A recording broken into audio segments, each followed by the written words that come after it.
Oh, no camera. That's no good. That's no good. I don't know. Okay, let's try this then.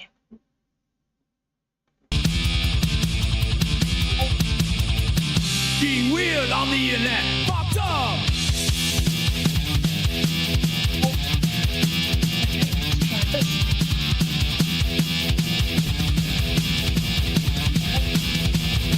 Being weird on the internet. Don't be weird. Stop being weird.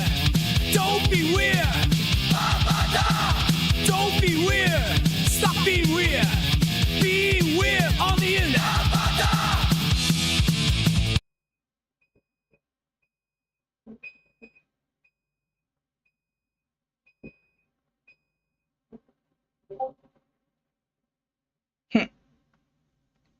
Okay. Well, I can see something now,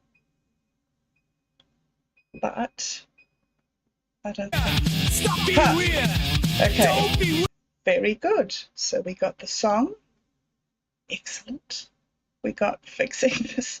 At least I've brushed my hair. Okay? Baby steps. Brushed my hair. And I got out of my dressing gown and I'm showered. Yes. And Reginald knows what time it is, don't you, Reginald? Because you came to join the fun. Don't you, my boy? Okay, so I'm here and welcome.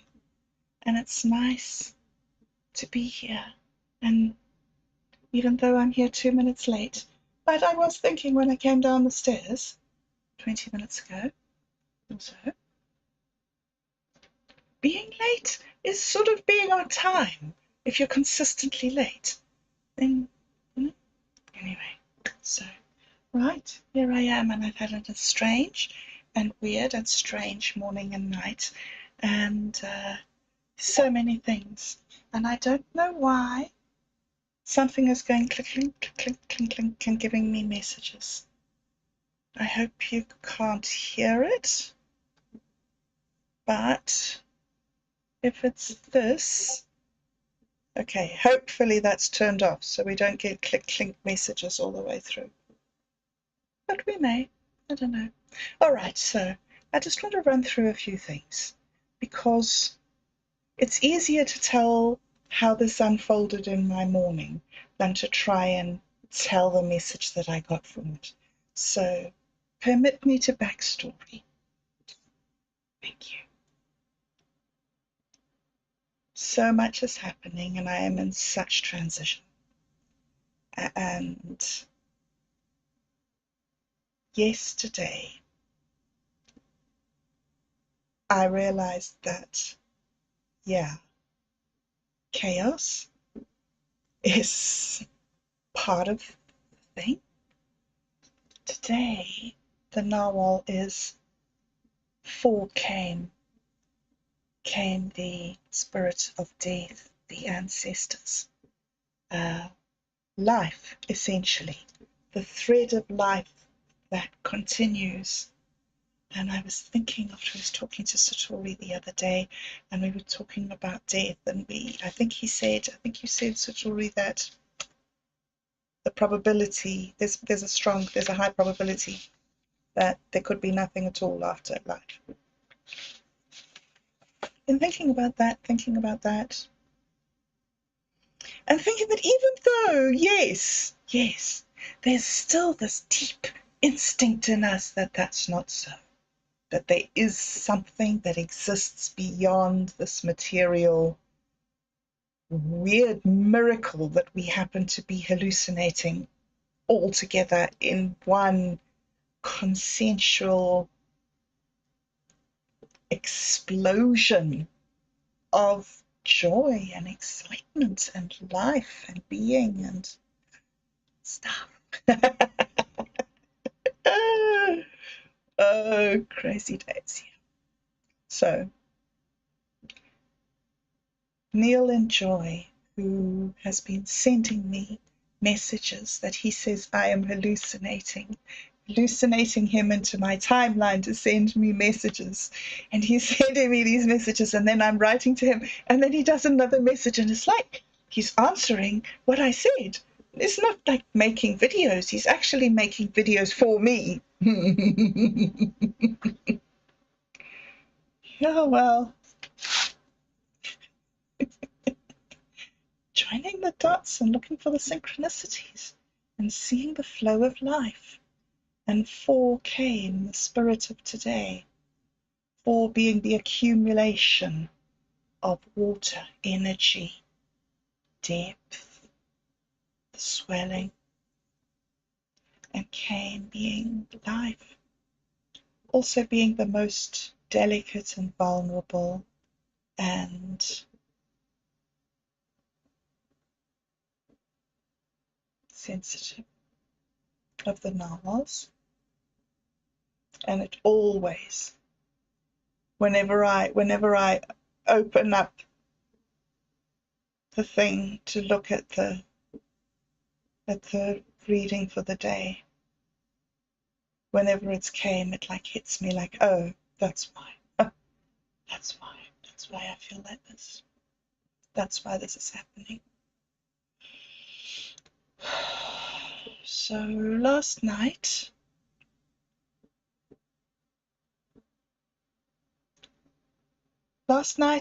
I made the decision that I had to go to South Africa until March, the end of March. It was absolutely perfectly logical, totally compelling and decisive. This was what had to happen, and I have to go now. Well, as it happens, I do have to go now. However, it's just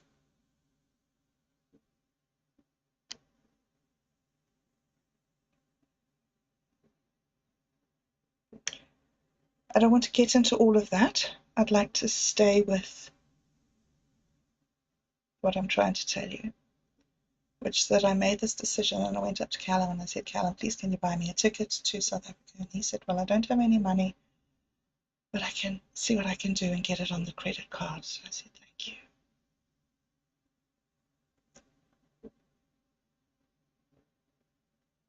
I did suggest that we sold Carly's car, maybe, instead of getting it on credit. But he kind of likes having 2 cars, so I don't know. Anyway, transition, chaos. Within the chaos, attempting to find the order in the structure and imposing this order in my life. And you've been with me on this journey, and you've been supporting me and helping me and cheering me along. And now the synchronicities are spreading outwards to a bigger group of people. And I am sort of struggling on the edge of that resonance of connection. And so sharing like this is a bit erratic, but it's very helpful. And I'm also really grateful. When you do sit with me, I manage to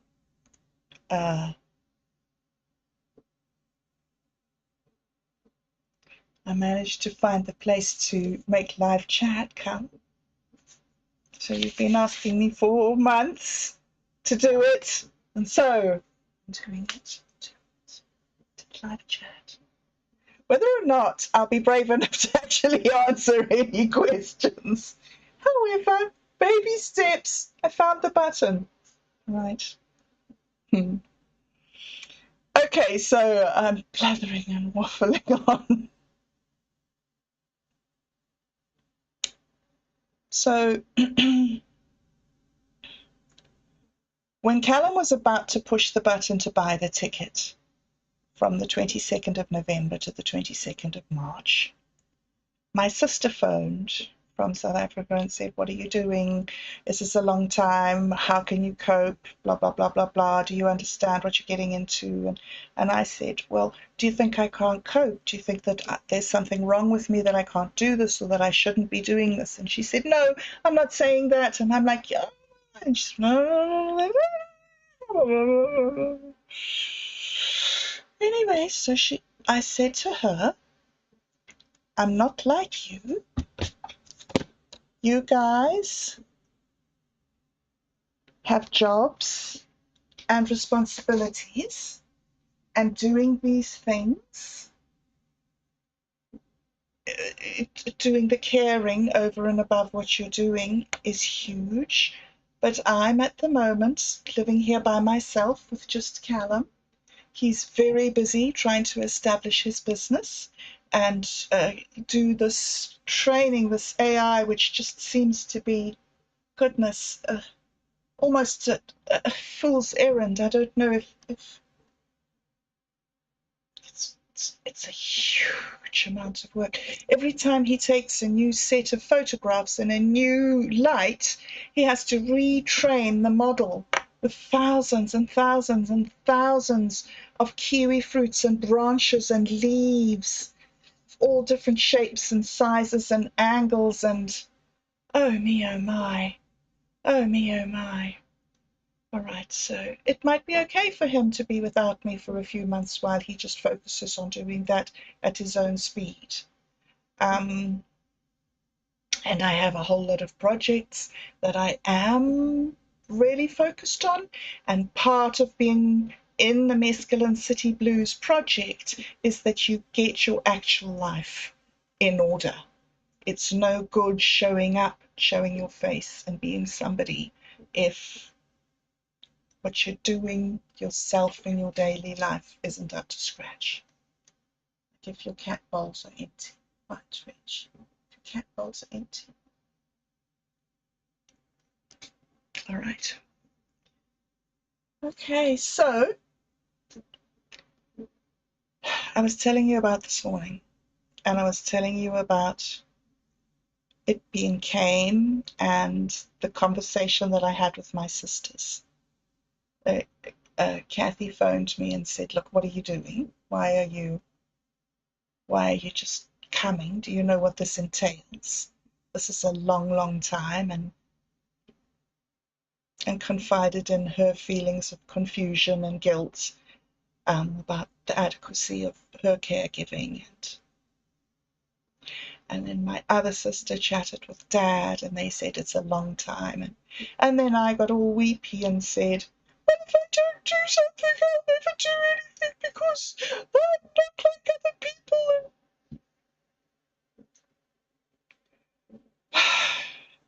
It would be so nice one day to have a conversation without devolving into some sort of an emotional. Everything sounds to me as if it's a lie or a manipulation. Every time I hear something, I think I'd better be careful of listening to this because this is probably a lie.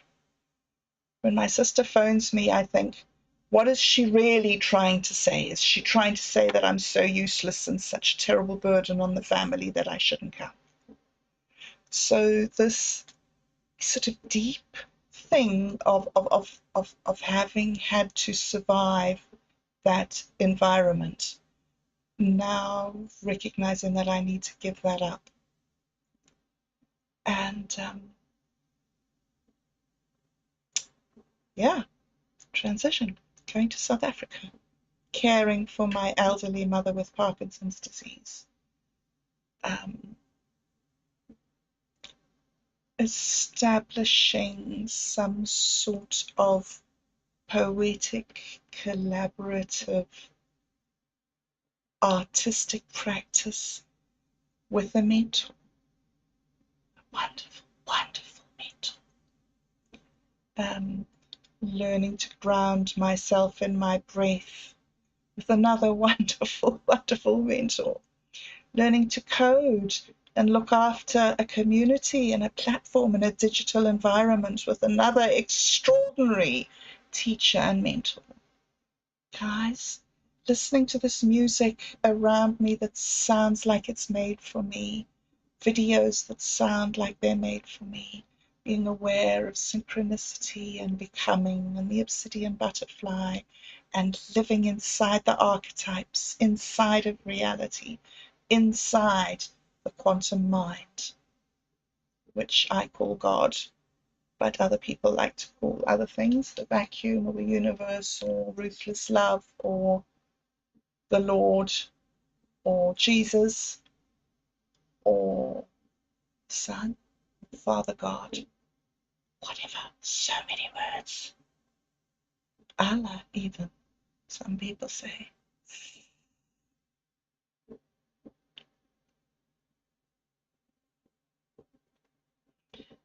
So yeah, thanks guys, thanks guys.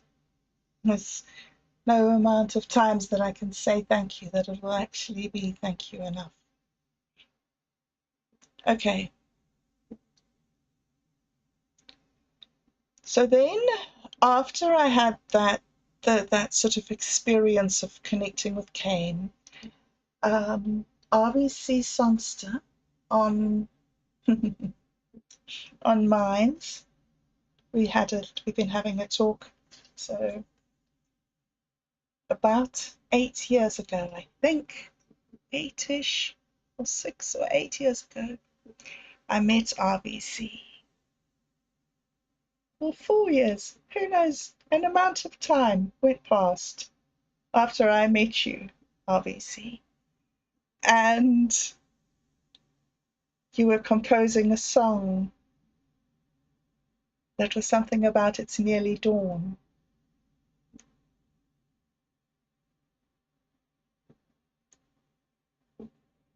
And then we talked and we had intense talks. And then every now and then we connect and we talk a bit. And we talked about God. But when I met you 4 years ago, I remember saying, I thought that it was me. I thought that there was something fundamentally wrong with me. But now I realize that it's my behavior. It's what I'm doing. If I change what I'm doing, then things will be different. But I just can't seem to do it. I try and try and try and try and try and try to change what I'm doing. And I never make any progress. And he said, yes, you do. You make huge amounts of progress. Huge amounts of progress. And he said when he first turned his life around, somebody said to him, it's taken you 10 years to behave yourself into this corner. And now it's going to take you 10 years to behave yourself out. So I don't know how long it is since you told me that thing, but I'm behaving my way out. And so, yeah, we talked. I told you that I spoke to God the other day, not spoke at God, which was interesting because I've got into a habit of speaking at God and knowing about God. And the other day I talked to God, and RBC sent me a quote this morning, and I want to read it because that's what came after Cain and the ancestors and the connection to life beyond our lives, the life of all the people that have come before us. So this is this is a bit of Proverb 15. I'll read up to the verse that RBC quoted. So we have context. Okay. Because we're learning about context, aren't we? Yes. Okay. So this is from the King James Bible. Is it? New version. I don't, which I find very, very difficult. I don't know if I want to read from the King James Version. It's old and it's not, the nuance is different. New International. It's kind of a good one. New International Version, Anglicanized. See, that suits me.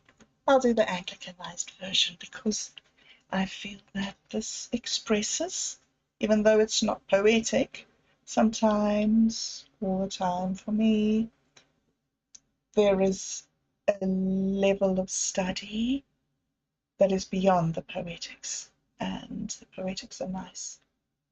And they stimulate your mind and your imagination and your heart and your soul. But then there's also a time for rectitude, for doing the right thing. And that's plain language. A gentle answer turns away wrath, but a harsh word stirs up anger. The tongue of the wise adorns knowledge, but the mouth of the fool gushes folly. The eyes of the Lord are everywhere, keeping watch on the wicked and the good. The soothing tongue is a tree of life, but a perverse tongue crushes the spirit. A fool spurns a parent's discipline, but whoever heeds correction shows prudence. The house of the righteous contains great treasure, but the income of the wicked brings ruin. The lips of the wise spread knowledge, but the hearts of fools are not upright. The Lord detests the sacrifice of the wicked, but the prayer of the upright pleases him. The Lord detests the way of the wicked, but he loves those who pursue righteousness.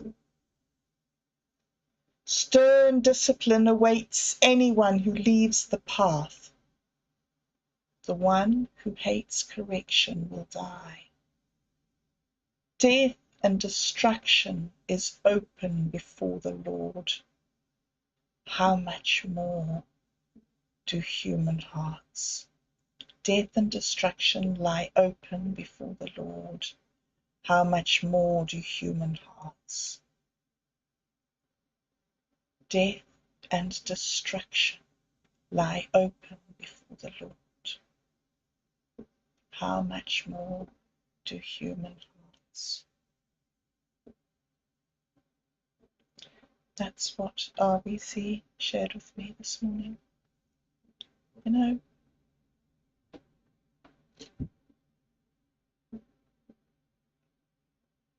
we are so small and so insignificant and so magnificently glorious and powerful, and we have the capability to be anything we want to be.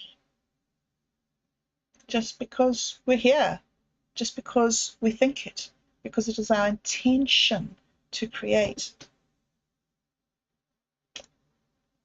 After this, I saw a little snip, a short on my phone that talked about how Jordan Peterson is, you know, he's like he had his moment and now he's sort of out of fashion. He sort of stagnated, backed himself into a corner and disappeared from the debate, which is what older people do. We are locked in our thoughts, our mindset. But you know, I was part of that moment, that Jordan Peterson moment, where he said, aim up, where he said, you're okay, and we have real problems, and you really feel disaffected, and you really have been sidelined. And there is a way to overcome it, and it's to aim up. He gave practical advice which changed the lives of literally millions of people.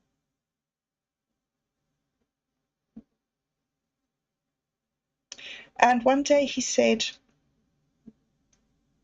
you got to think of something, one thing that you could do that could change your life. One thing. Doesn't need to be big. Maybe you're going to make your bed in the morning. Maybe you're going to shine your shoes in the evening. Maybe you're going to wash out the dog's dish and give him fresh water every morning. Maybe you're going to do a thing. And then you're going to do that thing for a week. And at the end of the week, then judge. Then judge to see if that has changed. Because he was all about, Peterson was all about negotiating with yourself and getting yourself off the sofa.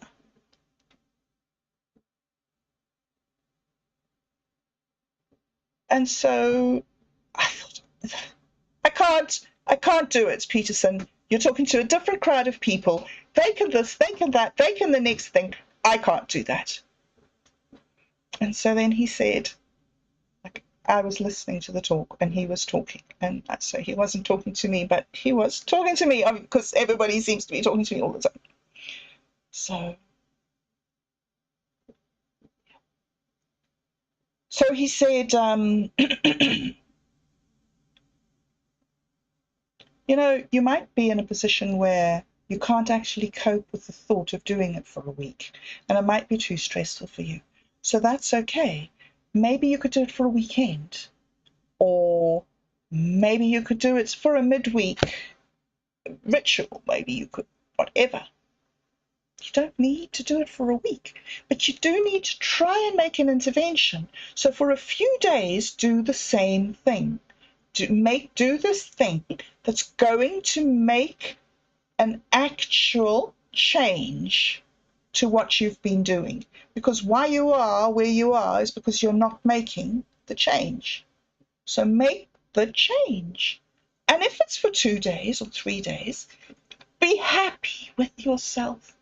And I thought to myself, Jordan Peterson, you're a bloody idiot. And other words I thought, I can't do it for 2 days. I can barely get out of bed. What is wrong with you? You rich people with your lives and your cars and your world, and you've got these troubles, and oh my word, you're going to be sued by your university because of your job, and vomit. And you're giving me this advice? What do you know about my life? You're an asshole. And so in his talk, he carried on and he said, okay, so it might be that you can't do it for 2 days because you're battling to get out of bed. So then, what about if you could do it for a day? Or maybe you can't. Maybe you've got to get out of bed and you've got to get yourself some breakfast to take it easy because you're struggling. But what about by lunchtime? You could do something. Maybe wash your breakfast dishes or sweep up the floor, clean the cat's bowl, do a little thing. Maybe you could do it for the afternoon. You could tidy up your kitchen crumb drawers. You could do something for a while. And I thought about it, and I thought I should be able to, and I burst into tears. And I thought, I'm so useless, and I can't do anything, and my whole life is such a tragedy. Really? I can't do something for an afternoon. I can barely even listen to this talk. Oh, my word.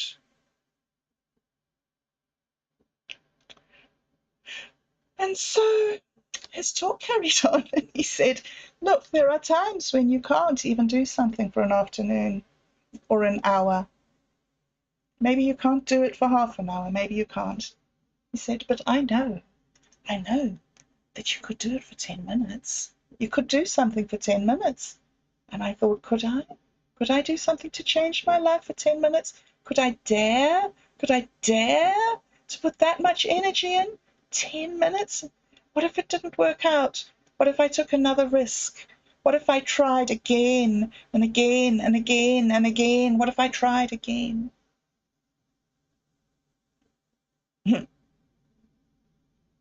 What if I failed again? I can't fail again. And he said, it might be that you can't do for 10 minutes or 5 minutes, but you know you could do for a second. You could, for 1 second, you could aim up. You could take your mind off your misery and your fear and your perceived failures and you could think about what your life would be like if you could make it different. And I did that for 1 second. I did that for 1 second, and my entire world of blackness cracked open, and I began to see that I could aim up.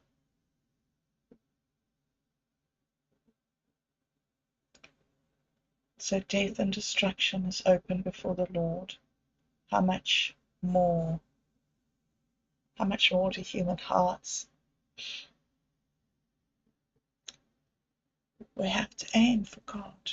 We have to aim for ruthless love. We have to aim for the one tiny fleck of goodness there is in the world, in the universe. The one tiny, tiny spark amongst all the misery, disappointment, death, destruction, maliciousness, evil, violence, viciousness. There's one spark of pure good, and we call that God. And after I read that and had all those thoughts, I then came across this, which is another synchronicity in my life. Not that one, not that one. Okay, let's add display capture maybe. Would that work? Let's see.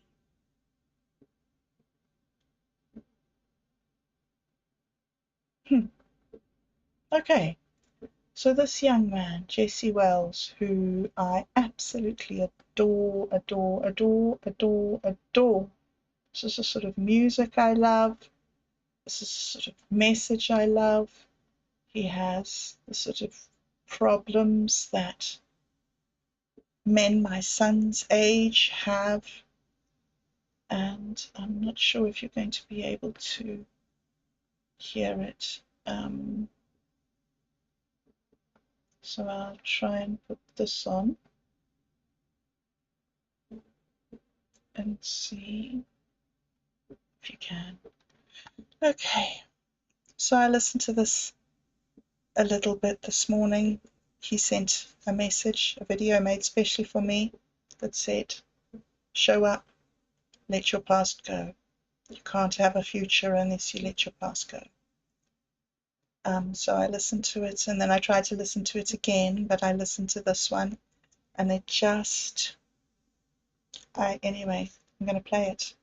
For all the bile, the bold talk, the venom, the hate and the lies, no one should get killed, no blood should be spilled. Charlie shouldn't have died. Well, you can't hate the gun and love the gun that shot your rival. You can't be kind and wish hate upon a child.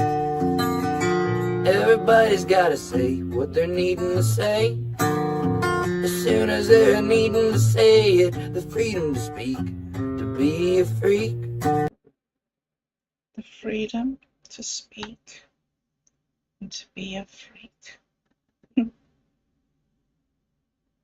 I guess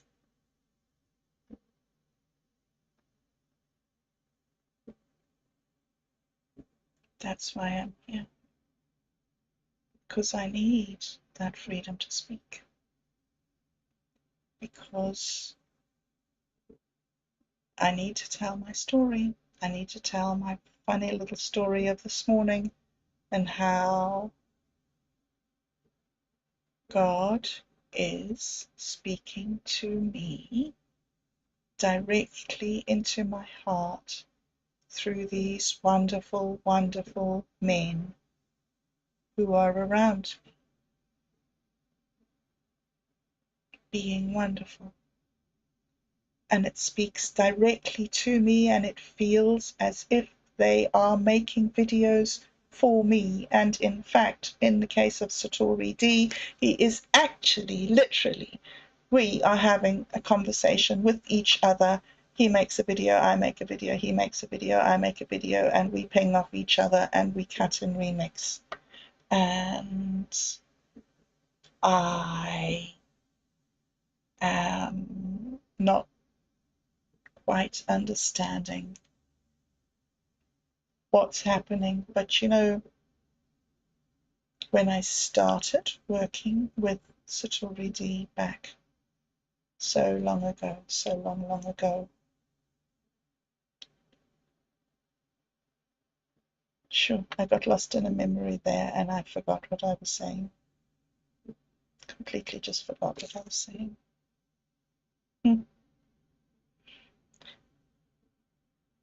I was struggling with God and what to believe in, and the shame that I feel of how some Christians have behaved and are behaving in the world, and the slaughter of the Christians, the absolute genocide of the Christians over in North Africa and China.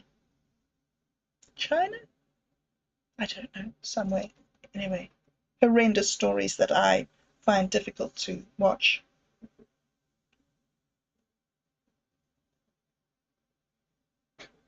Yeah. People are searching for things to believe in. The church failed to meet the needs of the people as people's spiritual understanding evolved. The church remained stagnant and became irrelevant. And now there are people who have been taught very badly about what ruthless love is. And we need more ruthless love. Actual, beautiful, wonderful, pervasive, just love. Love that is not compassion. Love that is the decision to do the right thing at all times, regardless of whether it's written down in a book or not. I know with Otto we talk about being skillful instead of being right. It's a different nuance to a word that opens different doors in your mind. There are many words. Good is another one. Rectitudinous, upright. There are a lot of words. You know, like Bo Burnham when he does that song about I am God, the world from God's perspective, and he says, yeah, don't rape people. I didn't think I needed to write that one down. Yeah, you would have thought that there were some things that went without saying, eh? But no. All right, so I had this amazing experience this morning of understanding, perceiving, experiencing the divinity, the consciousness altering interactions with people that I know, that I love, people in my family, people that I don't know, people that I've never spoken to, but feel as if they're angels, they're messengers, they're sharing a message with me that, well, as Neil and Joy says, I'm hallucinating this. And that's another thing, you know, it's so everything's all sort of wound up because in Mind's Gaming story there's a Neil, and now there's suddenly a Neil that's coming to me saying I'm hallucinating him. And I know I'm not really hallucinating him. And yet the algorithm is quite happy to keep on sending. I suppose I'm clicking on this guy who's telling me he's hallucinating. I'm playing a game, maybe until I'm tired of it. Yeah.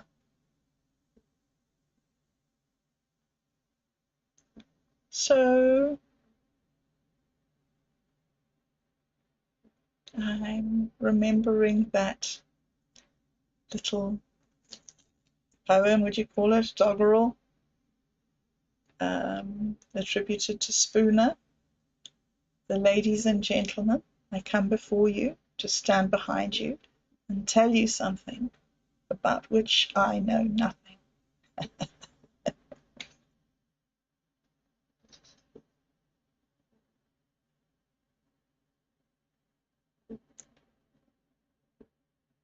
There is a power in communication and in being able to talk to each other. There is a power of healing and connection and joy and happiness and expectation and aiming up and doing better and having abundant life that comes in being allowed to talk and saying things about what other people say, like they're being hateful, they're telling lies, judging people's thoughts as being wrong, leads to people like Charlie being murdered and people laughing about the murder of a beautiful young man with a beautiful family, trying to do what he thought was right, even though he was misunderstood by many people.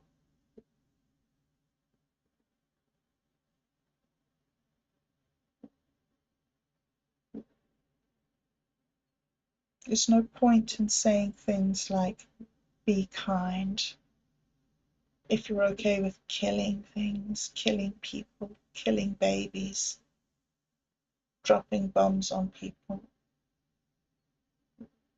There's a way of being.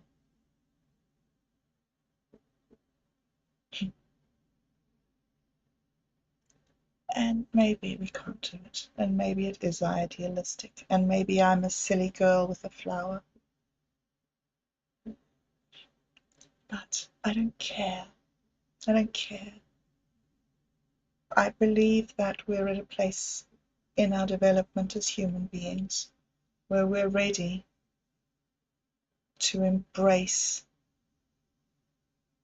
an alternative societal structure, one where we attempt to do away with bloodshed and abuse and mistakes. I mean, for goodness sake, we have an LLM that could compile all the psychology journals in the whole world and come up with a manual of how to bring up a perfectly well-balanced child. We could build communities where we could do so many things. I'm not going to start ranting about all the things we could do, but we could do it. But first, there would need to be the will among the people to actually sit and listen to the other people that they disagree with so much, to hear their point of view and to understand that all these points of views are very, very valid in their own place. And there is no reason for us to kill each other, honestly.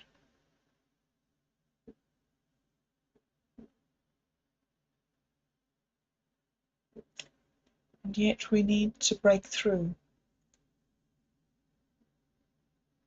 the legacy, the past way that we have been human beings, where we have had to kill to survive because everything wanted to kill us. And we've spent hundreds and thousands of years trying to make our world safer and safer and safer, make ourselves better places to live in, and better medicine and better hospitals and nicer foods and all the things we do for ourselves and have been doing for thousands of years for ourselves to make our lives longer and better and happier. Because life is so valuable, so valuable.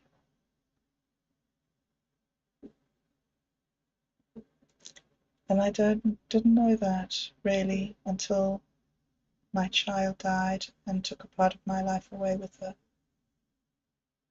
And then I realized it's not about trying hard and doing this and being that. It's about ruthless love.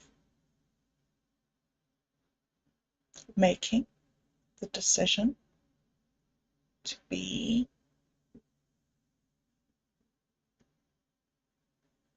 the best that you can be. Best that you can be. So you have the absolute best day of your whole life. Because you decided that it was going to be. Because if you decide to have the best day of your life, your mind makes it into the best day of your life for you. Like a miracle. Because the mind comes first.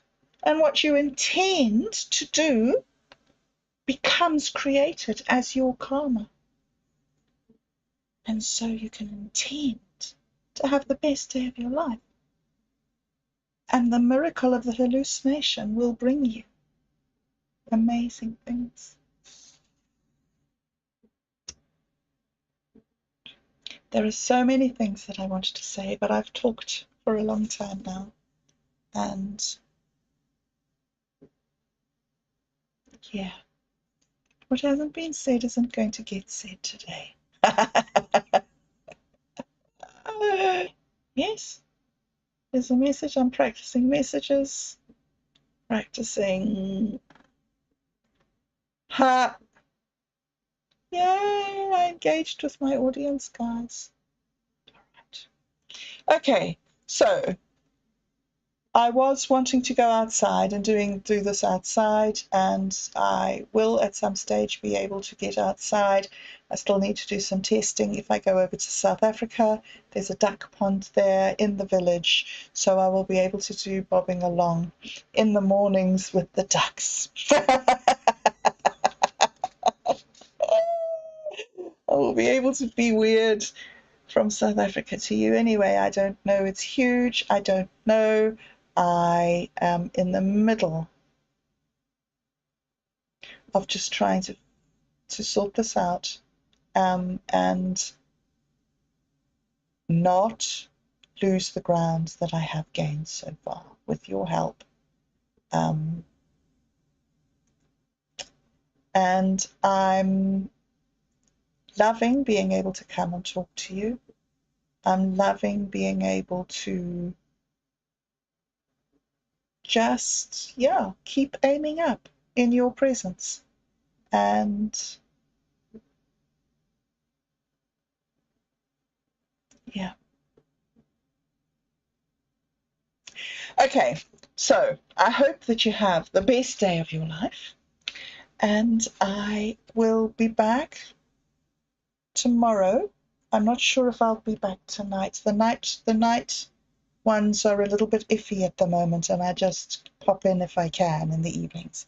But the morning ones, it's kind of nice, and I need to settle into a routine. So I will be seeing you in the mornings at my 9 o'clock, which I don't actually know what time is your time.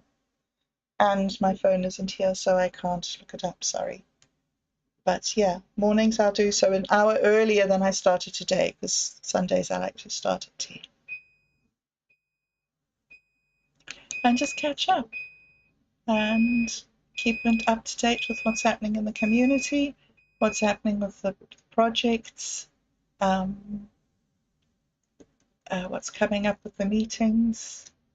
Hopefully also start getting more together with Do Better and follow up on the idea that he has to coordinate live streamers. And Otto was suggesting that he and I might, yeah, also start streaming with different guests, different themes that we've discussed over the years, different, yeah, all sort of coming to fruition now. So I'll be back over the week in the mornings for us to check in with those and your suggestions, of course.